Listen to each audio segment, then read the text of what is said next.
பழனியாண்டவர் ஒரு முகமும் இரண்டு கைகளும் உடையவராய் வலக்கையில் தண்டாயுதம் ஏந்தி இடக்கையை இடுப்பில் வைத்து கொண்டு கோவணம் உடுத்திய நிலையில் நின்ற திருக்கோலத்தில் காட்சியளிப்பார்.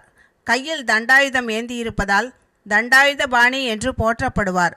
பழனி என்பது 2000 ஆண்டுகளுக்கு முன் திருவாவினங்குடி என்று வழங்கப்பட்டதை சங்கத்தமிழின் தலைமை புலவரான நக்கீரர் பாடிய திருமுருகாற்றுப்படையில் காணலாம். பழனி முதன்மையும் சிறப்பும் வாய்ந்த ஸ்தலமாகும். தொண்டை நாடு 24 கோட்டங்களாக பிரிக்கப்பட்டிருந்தது. அதில் புலியூர் கோட்டம் என்பதே இப்போதைய கோடம்பாக்கம். சிவபெருமான் திரிபுர அசுரர்களை அழிப்பதற்காக மகான் மேருவை வில்லாக வளைத்த இடமே கோடம்பாக்கம்.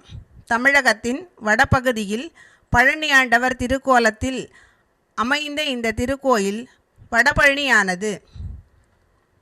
100 ஆண்டுகளுக்கு முன் சாலிகிராமம் என்ற பகுதியில் அண்ணாசாமி நாயக்கர் என்பவர் வாழ்ந்து வந்தார்.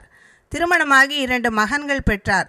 கல்வி அறிவில்லாத அவருக்கு முருகனிடம் ஈடுபாடு முற்பிறவியின் பயனால் அமைந்திருந்தது. அவர் வயிற்று வலியினால் அவதியுற்று பல வகை மருத்துவம் செய்தும் குணமடையவில்லை. ஒரு நாள் பழனியிலிருந்து தல யாத்திரையாக வந்த ஒரு சாதுவை சந்தித்த போது தான் வயிற்று வலியால் கஷ்டப்படுவதை சொன்னார். சாது அண்ணாசாமியை நோக்கி, கிருத்திகை தோறும் தவறாமல் திருப்போரூர் சென்று வழிபட்டு வா. திருத்தணி முருகனுக்கு ஏதேனும் புதுமையான காணிக்கை செலுத்து. முடிந்தால் பழனிக்கு சென்று வா, உன் வலி தீரும் என்று சொல்லி மறைந்தார்.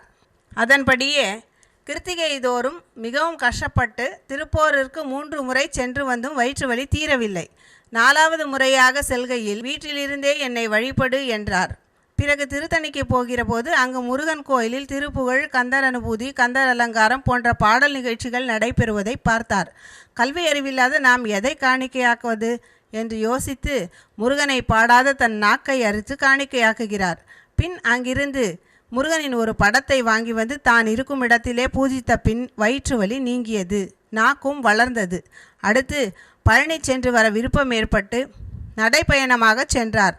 மலை மீதேறி முருகனை தரிசித்து அங்கிருந்து ஒரு படத்தை பெற்றுக்கொண்டு வந்து தனது வீட்டில் ஒரு பகுதியில் வைத்து செவ்வாய், வெள்ளி, கிருத்திகை நாட்களில் பூஜைகள் நடத்தினார்.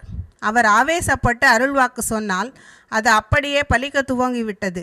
50 ஆண்டுகளே இவ்வாறாக வாழ்ந்த அவர் முருகனுக்கு கோயில் எழுப்ப, திருப்பணி செய்ய, தனக்கென்று ஒரு சீடரை வேண்ட திரு ரத்தினசாமி செட்டியார் என்பவர் காவியுடுத்தி திருப்பணி மேற்கொண்டு திரு அண்ணாசாமி தம்பிரானுக்கு அடுத்து 20 ஆண்டுகள் தொண்டாற்றினார்.